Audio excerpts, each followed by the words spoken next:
What's happening, party people? I am about to hit the road. I got to clean out my car, load it up, and get out of town. I'm going to start out helping out Peter. Then I'm probably going to go over to help Manny because of the weekend. Then I'm going to go help Steve. Then up to Jim M.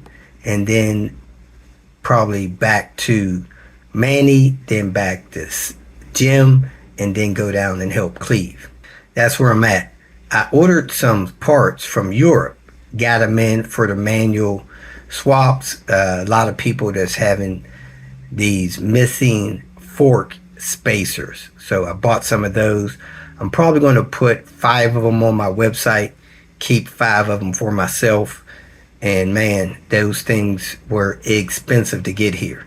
So they were going to charge like $135 or $137 just to ship one of them. I put 10 of them in my shopping cart, and the website calculated that shipping for every one. They wanted like $1,400 for shipping 10 of them here. So somebody was kind enough to help me with that in Europe. They ordered those things for me, put them all in a box, and shipped them to me. They came in this box right here, which is kind of a big box. I'm surprised this box was this size getting here. But anyway, I'm going to go ahead and open these up, show you guys what they look like, and put them on my website. I also had another idea for people that's having problems pressing the upper torque mount bushing in the end engines on the Volvo. I'm probably going to get a couple of those brackets, press a couple of those bushings in them, and offer them on my website where you can buy the bracket with the bushing already in it and then send me back your bracket so that I can keep a couple of those on hand, where you can just take that bracket loose from your car, swap in the one with the bushing pressed in it, and then send me your damaged one back. And that will relieve the need of you having that tool that I cannot get anymore manufactured. I just don't think it's worth paying $250 to get each of those tools made. It'd been nice if when they were being made, that groups around the country would have purchased those things. An example, if you live in Virginia, they got this group called RAV, which is a car group for Swedish car owners. And if somebody in that group or the group would have purchased that tool for $35-40, somebody could have kept it on hand and shared that among the group people. Man, it only takes about 5-10 minutes to replace that bushing if you got the tool that I had manufactured.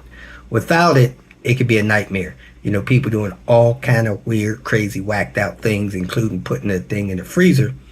Helps a little bit, but nothing like this tool. So I only have one of these tools. If I had more, I'd share it, but you can have a loaner tool. People get it, they don't return it. Now I don't have a loaner tool. I just have the one that I need, that I travel with.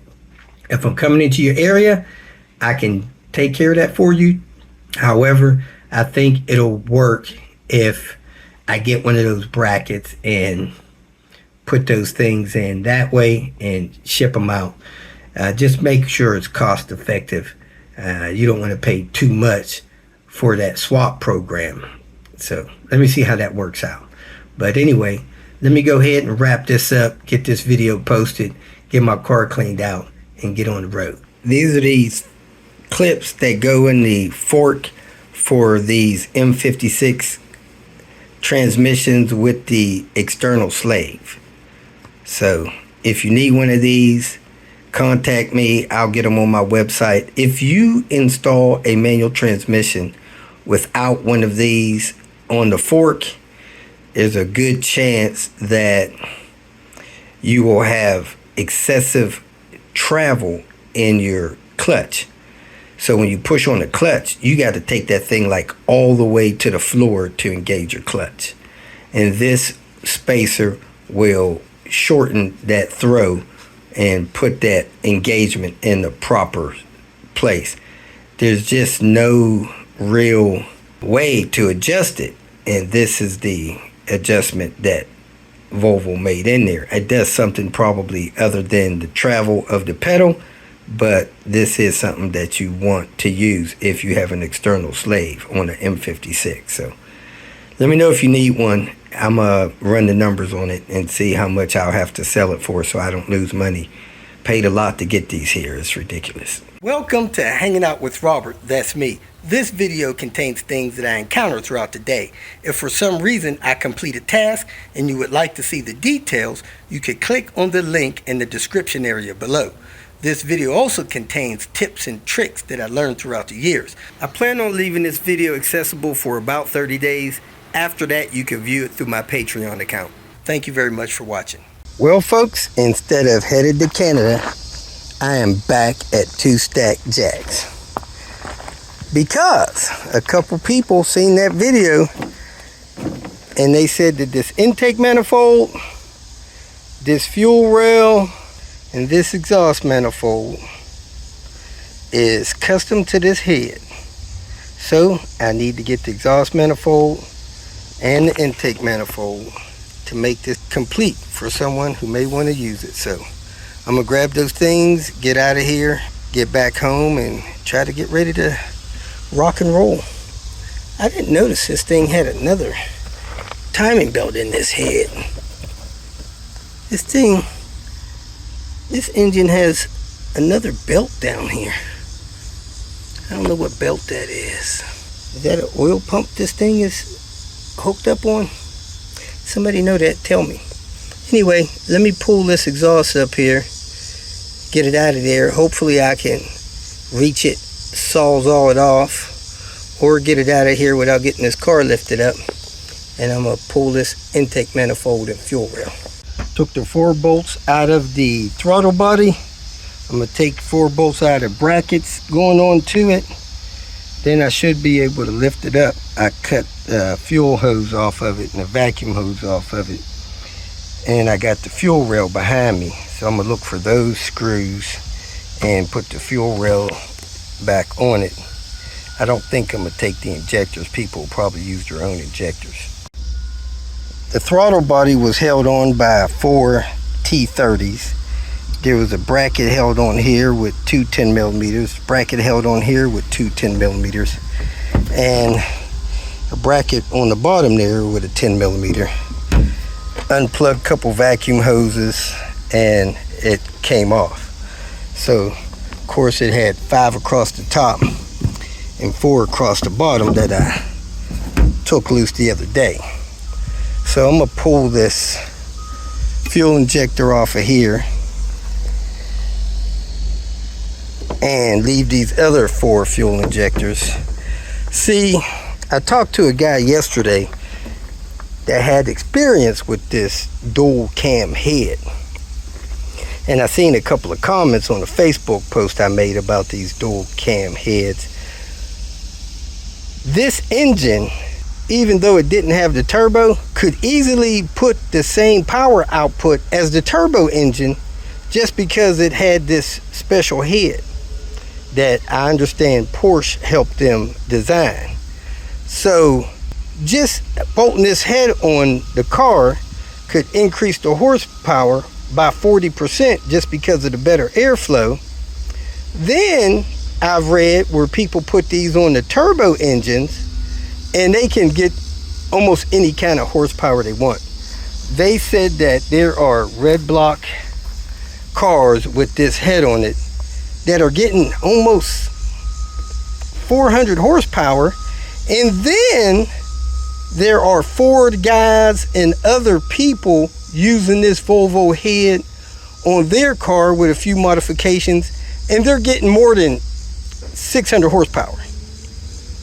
So this cylinder head that's on these Volvo red blocks are capable on some vehicles and engine applications with their modifications of pushing out 600 horsepower. So that's why this head is so covenant. This guy told me that he used to sell these heads a few years back when people were doing the mods and people were being able to find these cylinder heads. He was selling these setups.